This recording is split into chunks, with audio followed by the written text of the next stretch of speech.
بسم الله والصلاة والسلام على رسول الله عليه الصلاة والسلام. النهاردة جاية لكم بوصفة جميلة جدا، وهي وصفة مية الورد.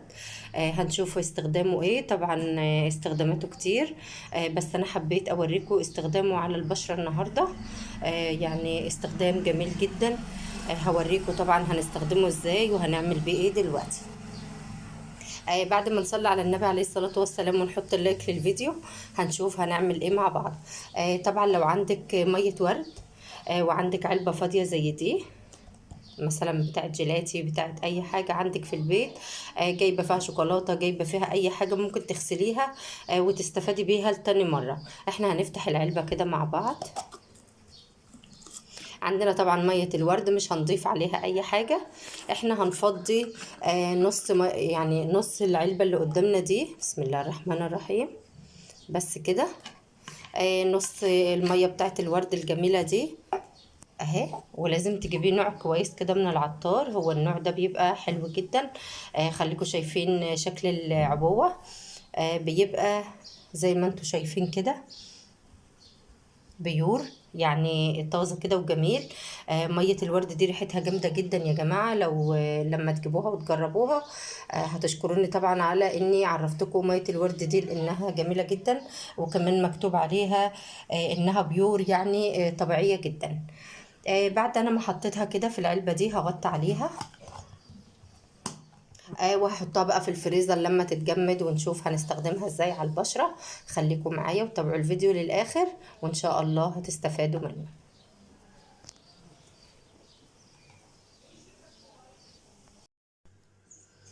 بعد ما خلصت مية الورد وحطيتها بقى في التلاجة، بقت معانا بالشكل ده اهي زي ما انتوا شايفين كده. لو عندك بقى ورد طبيعي ممكن كمان تضيفيه في مية الورد، بيبقى ريحته حلوة جدا. وكمان مغذي وجميل للبشرة.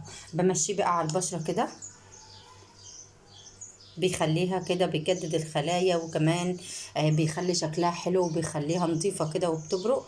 واحنا عارفين مية الورد بتبقى مفيدة جدا للبشرة، وكمان بتبقى مفيدة لتجديد الخلايا الميتة ولكل حاجة، وبتدي نضارة كده غير طبيعية. كمان لو فيها ورد طبيعي عندك ممكن تضيفيه لمية الورد دي، فدي هتستخدميها تمشيها كده على البشرة في الجو الحر ده، بيديها نضارة كده وكمان بينظف المسام وكل حاجة. وبتشيليها بقى تستخدميها مرة او اتنين في اليوم. برضو في التلاجة، يعني هتشيلي بقى بقية التلجة دي تمشيها طول اليوم كده على البشرة في الحر ده، بتكون مفيدة جدا. او قبل ما تخرجي او اي حاجة بتكون مهمة جدا لتجديد خلايا البشرة، وكمان بتسد المسام الواسعة وكل حاجة.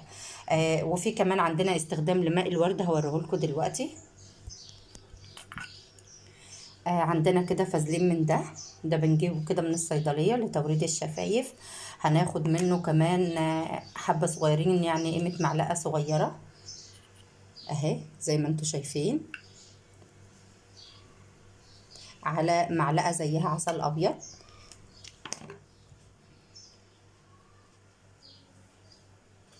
معلقة صغيرة عسل ابيض، نقطة صغيرة على قد حتة الفازلين اللي احنا اخدناها دي، بس كده. وبنحط عليها معلقة برضو نفس المعيار مية ورد، وبنقلبهم حلو كده مع بعض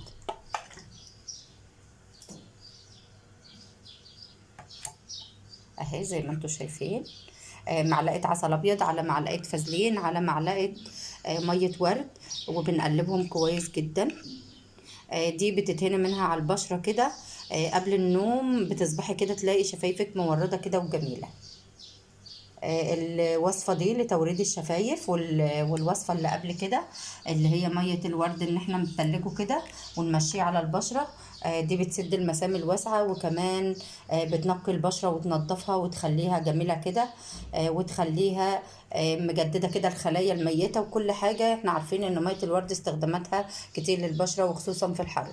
ومعانا الوصفة التانية دي معلقة عسل على معلقة مية ورد على معلقة فازلين زي ما قلنا من بتاع توريد الشفايف، وبنمشيه كده او بنحطه على الشفايف قبل النوم. هوريكم برضو على البشرة بيعمل ايه. شايفين بيدي توريد فوري، بيدي توريد فوري للشفايف. ده قبل النوم بتدهنيه، بتصبحي كده تلاقي شفايفك موردة كده وجميلة طبيعية، من غير طبعا اي حاجة صناعية واي حاجة تكون يعني بنشتريها من بره وكده.